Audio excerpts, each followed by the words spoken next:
How good can a scratch game look? That's what I'm going to answer. And I'm also going to teach you how to do it. There's a lot of things that go into the looks of the game. And of course one is the art, which I can't really help you with. The art is important, but not everything. And I don't really know what looks good myself, so you get to go through this with me. So let's start. One thing that really improves a game is gradients. So the first thing I added was a vignette, which is a black gradient that makes the edges of the screen a bit darker. I tried adding a green gradient, to make stuff more green. But it looked awful. Next was some light rays. I did this in Breakor's Involuntary Quest, one of my other games, and it looked pretty good. For the costume, just make a circle gradient, turn it to bitmap, turn it back, and scale it so it becomes thin. Then loop stamping these on the screen using a synth function of VX, offset it by the timer and camera X, and done. Nice. Then I added some black gradients in the background, which looks kinda good. And I also made the background a bit brighter. Next, grass. I didn't want to place it manually. So I drew some costumes where there's grass positioned over the tiles. Then I just needed to make them appear on the ground. This is kinda hard, as we need something called a pseudo-random number generator, whatever that means. It basically takes a number, and gives a random one back, kinda like Minecraft seeds. It wasn't very easy, but I ended up with a pretty good one. Feel free to use it for whatever you want. If you actually need it, that is, this seems kinda obscure. Then I made them interact with the player, and wave in the air. Just throw in some flowers and rocks and we're good to go. Nature. Then I made some better backgrounds, with trees in different colors. So big things have happened. I've upgraded to Aseprite. Yay. No more GIMP. It's way better. So, the running animation isn't great. You can see that George's legs move forward, then teleport back. That's because I need to mirror the walking so the other leg then goes forward. I did that and it's much better now. I also did some stuff with the tiles, making them brighter on their edges. Particles are another thing that can improve the look of your game.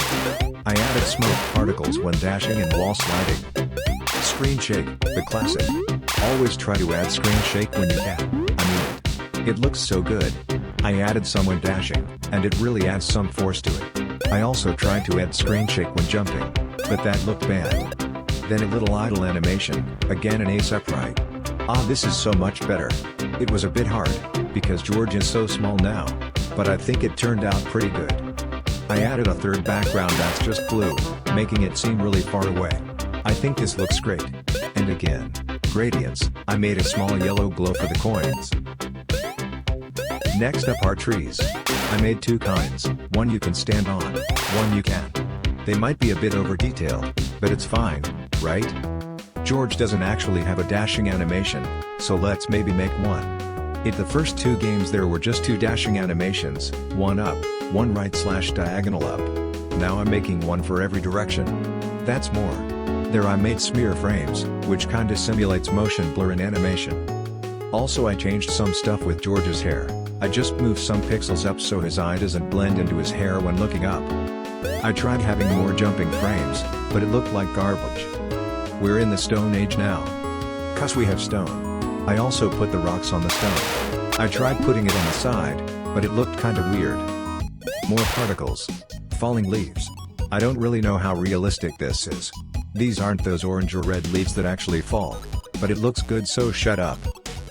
But looks aren't all about the level, there's also the go away. I made some hearts and coin sprites and updated them with the lives and coins. Goodbye ugly variables. The hearts are a bit tucked away, so I made the screen turn dark and a bit red when you take damage, so you can see it better. I made some landing particles and broke my ears again. But it looks decent. I know sounds aren't really looks, but I did it anyway. Try to stop me. I use chiptone for sound effects. So just press some buttons and done. I tried simulating light, making it shine from the top right of the screen and interact with the world, but it looked too weird, and it was very slow. Lastly I made some idle animations. Just look at him. Sleepy boy. There's some more, but I guess you have to play the demo to see them. Yes, that's right, I'm updating the demo. You can now experience all the beauty for yourself. Check it out in the description. So as is now tradition, let's make a level. Maybe also put some trees in the old ones.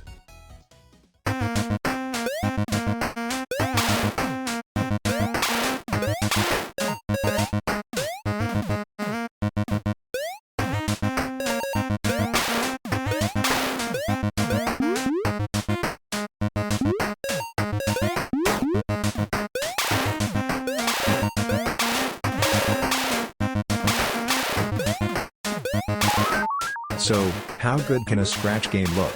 So good it could beat the Mona Lisa. Like if you want, subscribe if you don't, and remember to milk your frogs.